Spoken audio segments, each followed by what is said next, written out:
Oh my goodness. Should we wait for Maybe, more? maybe we can give a proper introduction here, and What? then that way we don't have to mention the name afterwards. What? Oh. Since there's only a few people watching, we can mention the accursed name. Oh, But the inspiration. right, for those that don't know, there's an online celebrity called goes by the name Pro Jared that got into a bunch of trouble recently. And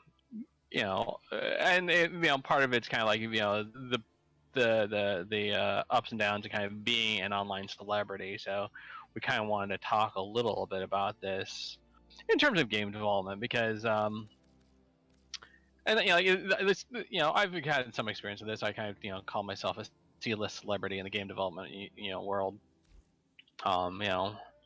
People know of me, but I'm not exactly I'm no Sid Meier that gets my name on the game type thing. But there's been a lot of kind of a lot of issues kind of dealing with celebrity, and as we kind of see a lot more online celebrities that get a lot more reach, especially when part of the appeal of the online celebrities is kind of like, in theory, a more direct connection with the person. Kind of looking at it from a game development point of view, kind of like what does celebrity mean, and kind of the how can you deal with it and manage it. Like I said, it's something I've kind of had to deal with a little bit. I was recognized one time. One time. In the wild. I mean, how many times have somebody come up to you and say, "Hey, are you Mulgrim?" I guess that would require leaving the house, but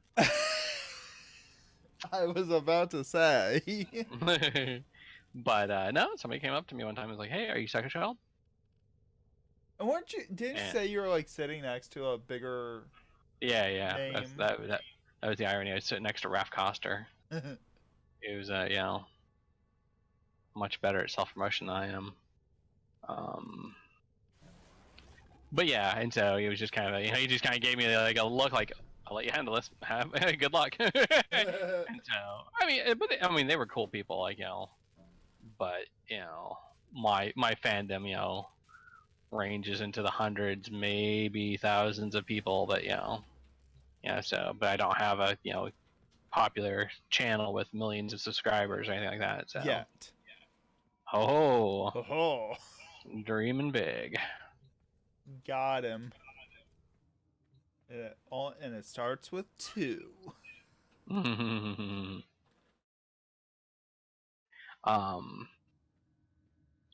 But yeah, so and a whole bunch of bots. All right. Oh yeah. But yeah, so like I was actually just watching another YouTuber talk about this YouTube stuff. Mm-hmm. And one of the things that they were talking about, they actually run a consultant company for social media and YouTube.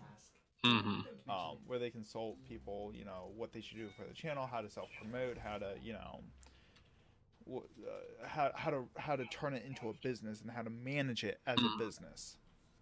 Right. And one of the things that they're saying is that a lot of times what happens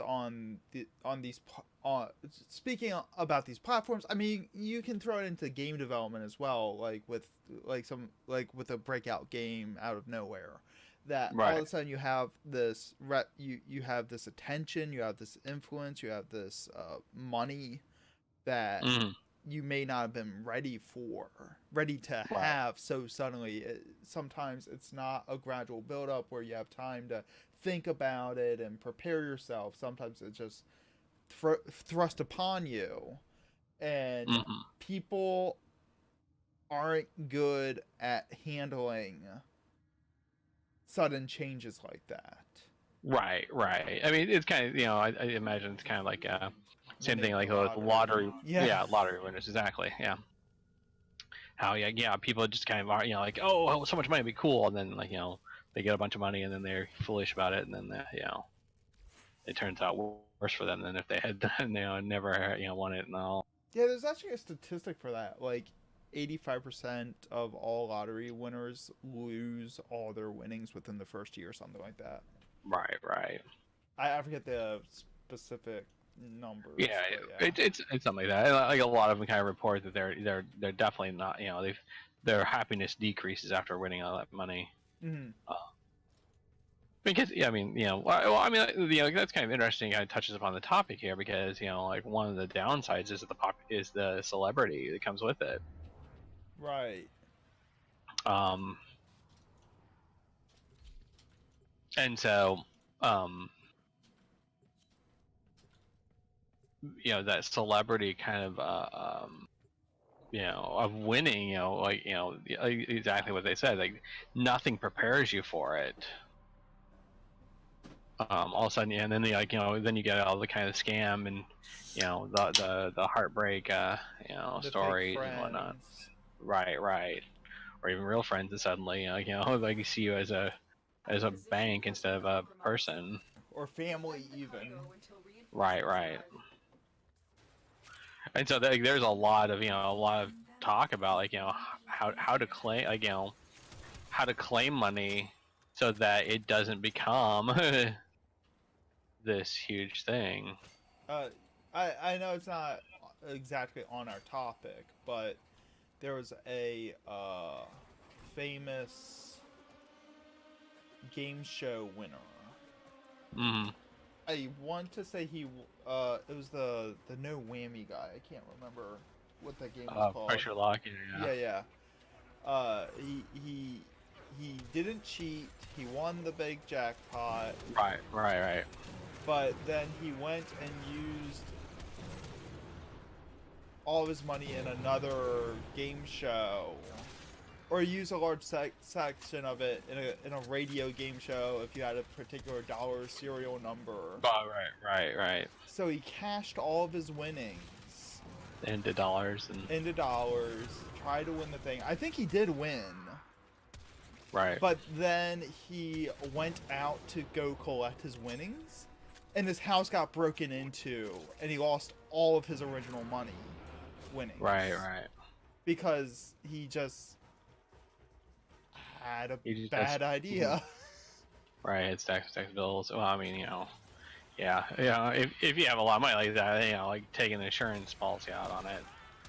Right. But it was like the next week or something like that. Like, right. Did not plan, was not ready, didn't do his due diligence. Didn't. I mean, yeah, and so you just get situations like that where like you get people who kind of like get screwed because they didn't think about that. Like it's you behave around your house a lot differently if you've got like tens or hundreds of thousands of dollars hanging around your house than if you don't. Right.